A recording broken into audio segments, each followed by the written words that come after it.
आज 2026 को अगस्त 21 तारिकको दिन आजकै दिनबाट लागू हुने गरी आजकै दिनबाट कार्यान्वयन हुने गरी अमेरिकाको युएससिआइएसले एसएलएम सम्बन्धी नयाँ नियम सुरु गरेको छ। अमेरिकामा 10,000 देखि 15,000 सम्म नेपालीहरू एसएलएम फाइल गरेर लामो समयसम्म आफ्नो इन्टरभ्यू डेटहरू वेट गरेर बसिराख्नु भएको छ र उहाँहरूको लागि भने यो भिडियो उपयोगी हुन सक्छ। र आज आएको नयाँ नियम, आजदेखि कार्यान्वयन सुरु भएको नयाँ नियममा के छ त? यो भन्दा अगाडि एसएलएम फाइल गरेका मान्छेहरूको जब इन्टरभ्यू डेट आउँछ र उहाँहरूले बुझाउने इभिडेन्सहरू आउनुभन्दा 7 दिन अगाडि बुझाइसक्नु पर्थ्यो र अहिले आजदेखि कार्यान्वयन सुरु भएको नयाँ एसएलएम सम्बन्धी नियममा भने 14 दिन अगावै सम्पूर्ण डकुमेन्ट्सहरू पुगिसक्नु पर्नेछ, सबमिट भइसक्नु पर्नेछ र यदि 14 दिन अगाडि नै तपाईहरुको डकुमेन्ट चाहिँ युएससिआइएसमा अर्थात् सम्बन्धित कार्यालयमा तपाईहरुको डकुमेन्ट पुगेन भने त्यो तपाईहरुको केसमा प्रब्लम आउन सक्छ र भोलि जजले अर्थात् त्यहाँ सुनवाईमा जाँदा तपाईहरुलाई समस्या आउन सक्छ।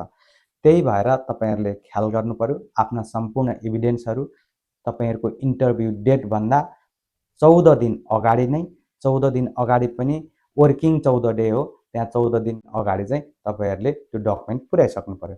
अब एभिडेन्स डकुमेन्ट्सहरू भन्नाले के हो भनेर मैले भनिराख्नु पर्दैन होला।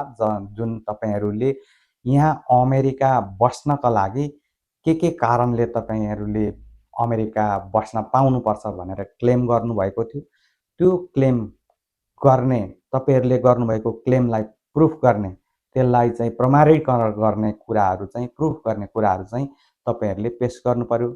पुलिस रिपोर्ट होला, तपाईहरुले आफ्नो देश फर्किँदाखेरि मलाई यो समूहबाट धम्की दिएर म आफ्नो देश फर्किन सक्दिन, त्यहाँ बाँच्न सक्दिन, म सुरक्षित रहन सक्दिन भन्नुभएको होला। त्यसलाई प्रुफ गर्ने कुराहरू चाहियो, विटनेसहरू चाहियो, फोटोग्राफीहरू, मिडियामा आएका समाचारहरू अर्थात् तपाईको बारेमा कुनै मिडियाले लेखेका कुराहरू हुन सक्छ। यस्ता कुराहरू चाहिँ तपाईहरुले 14 दिन अगावै बुझाउनु पर्छ। र अहिले अर्को नयाँ नियम के छ त भन्दाखेरि लामो समयदेखि एसएलएम वेट गरेर बसिराख्नु भएको, सुनवाई पर्खेर बसिराख्नु भएका मान्छेहरूको प्रवासीहरूको केसलाई चाहिँ अहिले अगाडि तानिराखेको छ।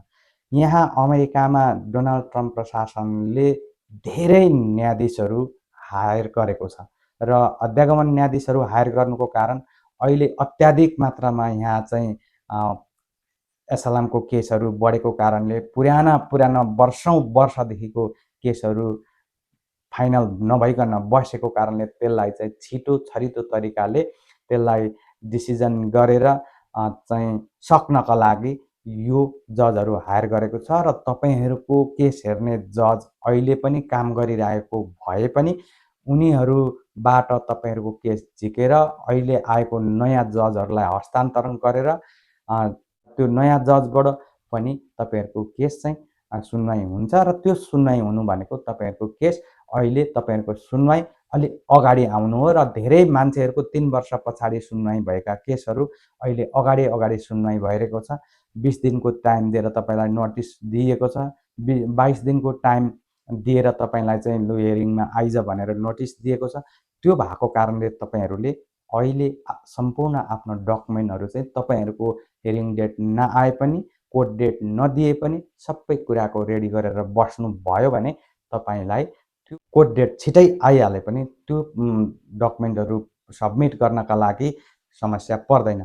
अब तपाईहरुले पहिला नै सम्पूर्ण डकुमेन्टहरू तपाईको क्लेम अनुसार प्रुफ गर्ने डकुमेन्टहरू बुझाइसक्नु भएको छ भने चाहिँ तपाईहरुले यो डकुमेन्ट बुझाइराख्नु पर्दैन। तपाईहरुले मात्र आफ्नो वकिलसँग र आफ्नो मेलहरू चेक गर्दै गर्ने, वकिलसँग सम्पर्क गर्दै गर्ने, किनकि अहिले धेरै अध्यागमन न्यायाधीशहरू हायर गरेको कारणले तपाईहरुको कोर्ट डेट छिटै आउन सक्छ र छिटै तपाईलाई सुनवाईमा बोलाउन सक्छ। र यस्तै अपडेटमूलक भिडियोहरू हेर्नका लागि मेरो च्यानललाई लाइक, शेयर, कमेन्ट र सब्स्क्राइब गर्न नभुल्नुहोला। अर्को यस्तै अपडेटमूलक भिडियोमा म तपाईहरुलाई अर्को अपडेट लिएर आउनेछु। नमस्कार।